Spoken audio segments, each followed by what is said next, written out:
Vous le savez, le défunt Guide avait coutume de dire « Les Français ont la mémoire courte ».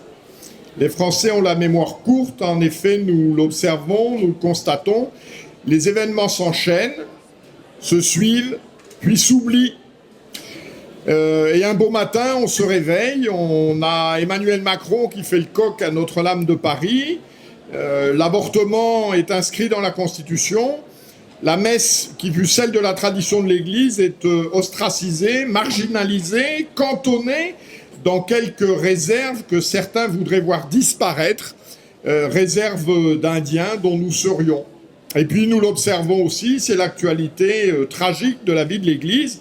Une Église dite synodale vampirise ce qui fut l'Église de Rome, une sainte catholique, apostolique et romaine.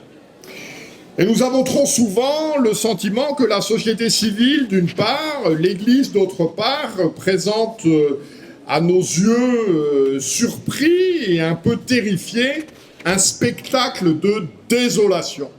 Ce spectacle de désolation, c'est la référence au titre de l'ouvrage que j'ai le plaisir et l'honneur de vous présenter, « Quand la mer se retire ». Quand la mer se retire, quand la mer était haute, eh bien, ma foi, tout était beau. Nous avions devant nous un espace merveilleux, la mer à nos pieds. Et puis, quand la mer se retire, eh bien, il y a des flaques, il y a des cailloux, il y a des algues. Et puis, ma foi, le spectacle est bien moins agréable aux yeux que celui d'une mer qui était une mer à marée haute. Et c'est aujourd'hui le sens de la situation dans laquelle nous nous retrouvons. D'une certaine manière, la mer s'est retirée, et face à ce spectacle, comme le dit Michel de Gégère dans la préface qu'il m'a fait l'amitié de faire à ce travail, eh bien, il y a une triple tentation. La première tentation est celle de la résignation. Oh, voilà, ben c'est comme ça, la mer s'est retirée, on peut rien y faire, oh, puis finalement, c'est pas si mal que ça, puis il y a des petites flaques, oh, et puis ça permet de ramasser des crabes, alors que quand la mer est haute, on peut pas ramasser des crabes. Voilà, on se résigne et puis on cherche à faire contre mauvaise fortune bon cœur, et puis on se satisfait d'une situation dont au final nous ne devrions pas nous satisfaire. Donc première tentation, la tentation de la résignation. Deuxième tentation, la résignation de l'aveuglement. L'aveuglement, c'est de chercher à se réjouir d'une situation en faisant non pas, comme on l'a dit un petit peu il y a quelques instants, la résignation, prendre son parti, mais au contraire, trouver des motifs de satisfaction dans la situation telle qu'elle se présente à nous. Aujourd'hui, nous pourrions dire, oui, voilà, c'est vrai, il n'y a plus beaucoup de chrétiens, pour être franc, il n'y en a quasiment plus d'ailleurs, mais au moins ce sont des vrais.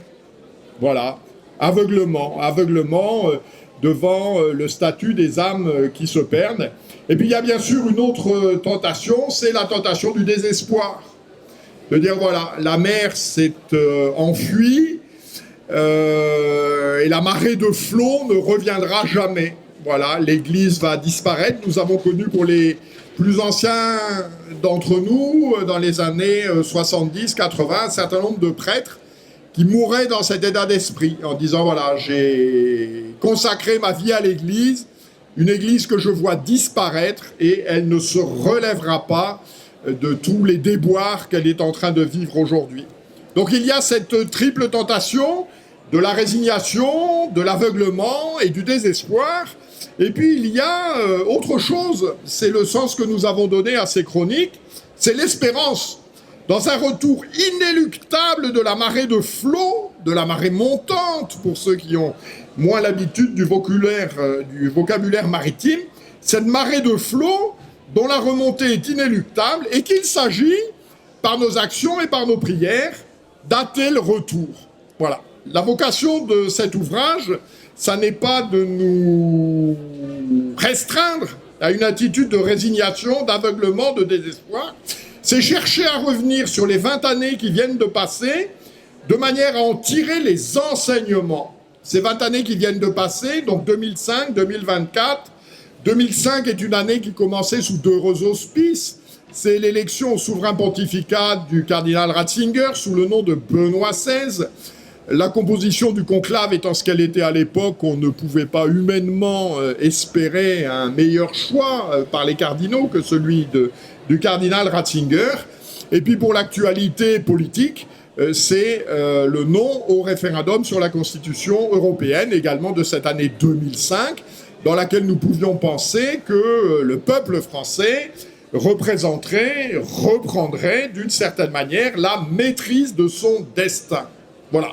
Et en fait, les 136 chroniques qui sont rassemblées dans cet ouvrage, en fait, nous aident à rebalayer cette actualité qui est une actualité religieuse, mais également qui est une actualité politique. Cette actualité religieuse, c'est le pontificat de Benoît XVI jusqu'à sa renonciation en 2013, et puis c'est également l'actualité politique de notre pays après le référendum sur la Constitution européenne, l'élection de Nicolas Sarkozy comme président de la République en 2007, les attentats islamistes qui vont suivre, la non-réélection de Nicolas Sarkozy en 2012, en 2013 la manif pour tous, en 2020 le confinement lié à la pandémie de Covid-19. Voilà, ce sont les événements que nous vous invitons à revivre. Voilà, événements politiques, événements également religieux. Religieux, je l'ai évoqué, l'élection de Benoît XVI, sa renonciation, sa tentative de mise en œuvre de l'herméneutique de réforme dans la continuité, le motu proprio Summorum Pontificum libérant la célébration de la messe romaine traditionnelle en 2007, et puis également sous le pontificat du pape François, 2021, Traditionis Custodes, qui réduit de manière drastique cette possibilité de célébration de la messe ancienne, et puis Fiducia Supplicans. Alors vous me direz, oh là là, ça fait beaucoup de choses, c'est compliqué, et puis disons les choses telles qu'elles sont, ça fait 600 pages. Voilà. Alors, ce que nous pouvons faire comme remarque par rapport à ça, c'était mon propos introductif, nous avons la mémoire courte, et je suis surpris du nombre de personnes plus jeunes que moi, mais le nombre des personnes plus jeunes que moi ne cesse de croître au fil des années, qui en fait sont surprises, en particulier dans le domaine religieux, voire dans le domaine politique. Comment en sommes-nous arrivés là ? Alors dans le domaine religieux, ce sont tous les débats autour de la messe traditionnelle, même pas tellement autour du Concile Vatican II, parce que ça n'intéresse plus que les vieillards. Mais voilà, cette situation de l'Église aujourd'hui, comment en sommes-nous arrivés là ? Comment est-ce que la messe que j'ai découverte, alors pas moi, mais des plus jeunes que moi, qui donne un sens à ma foi, qui nourrit ma foi, qui me fait rencontrer la personne même du Christ, eh ben je découvre un beau jour que l'évêque n'est pas content de ça, et que si ça continue, ça continuera pas. Bon, eh bien je me pose des questions, voilà. Et je crois qu'un des objectifs des chroniques des 20 dernières années qui viennent de passer, c'est d'expliquer comment on en est arrivé là. On a la même chose un petit peu dans le domaine politique, sur une évolution vraiment absolument incroyable. C'est en l'espace de 50 ans, on est passé de la dépénalisation de l'avortement, en disant voilà, c'est une faute, mais on ne va pas la pénaliser, à la constitutionnalisation de l'avortement. Voilà. Et bien, si vous ouvrez la page, si vous commencez l'histoire à la constitutionnalisation de l'avortement, et si vous ne savez pas ce qui s'est passé avant, ben vous êtes condamné à ne rien comprendre. Bon. Et ne rien comprendre, d'abord intellectuellement, c'est pas satisfaisant, et ensuite, ça empêche de faire les bons choix. C'est-à-dire que les connaissances, les convictions, les réflexions qui sont les nôtres, c'est pas pour le plaisir de spéculer, de manier des concepts plus subtils les uns que les autres. C'est de manière à poser dans la vie, pour nous, pour les personnes dont nous avons la responsabilité, les bons choix.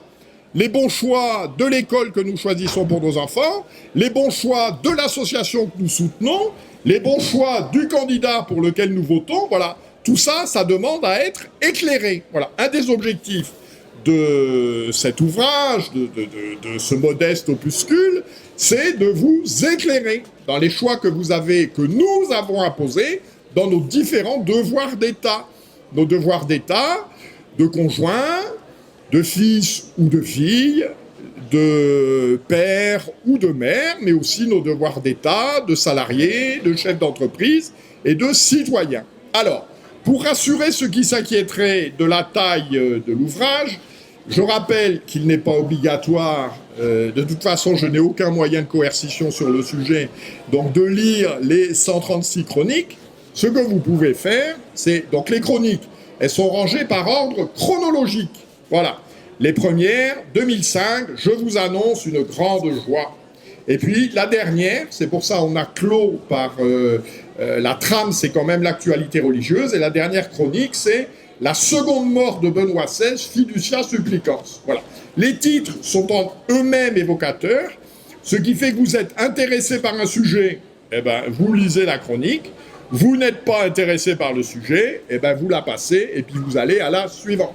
L'avantage de ces chroniques, indépendamment de leur qualité, dont je vous laisse juge, tout le monde s'accordera à penser, sauf cas particulier, qu'elles sont brèves.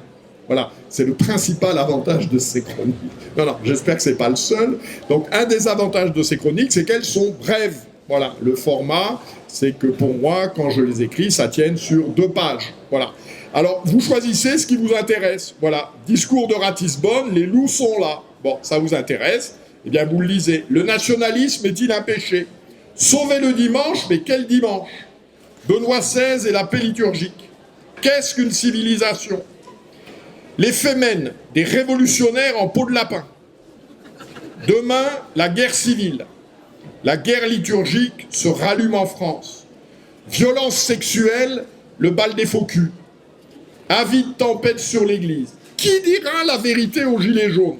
Voilà, donc vous voyez, il y a une imbrication, voilà, un déconfinement à géométrie variable. Quelle prière en temps d'épidémie? Auschwitz-Bitte. François, le pape de l'exclusion. Que signifie la pleine communion avec l'Église? Les miracles de Chartres. Démographie et civilisation. Comment meurt une civilisation? Voilà quelques titres. Vous êtes intéressé par un sujet, vous le lisez. Vous n'êtes pas intéressé par un sujet, vous ne le lisez pas. Vous n'êtes intéressé par aucun des sujets, vous êtes trompé d'adresse, quoi. Vous n'êtes pas au bon endroit.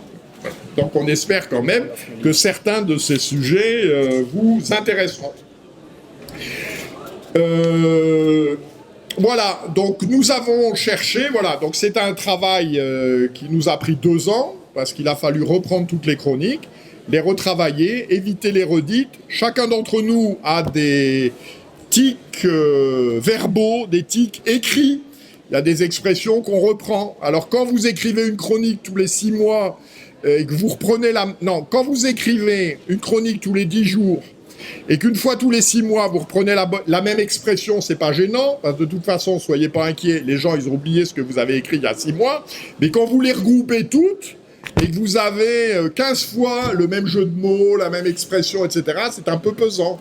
Donc il faut tout recommencer. Donc ça demande un petit peu de travail.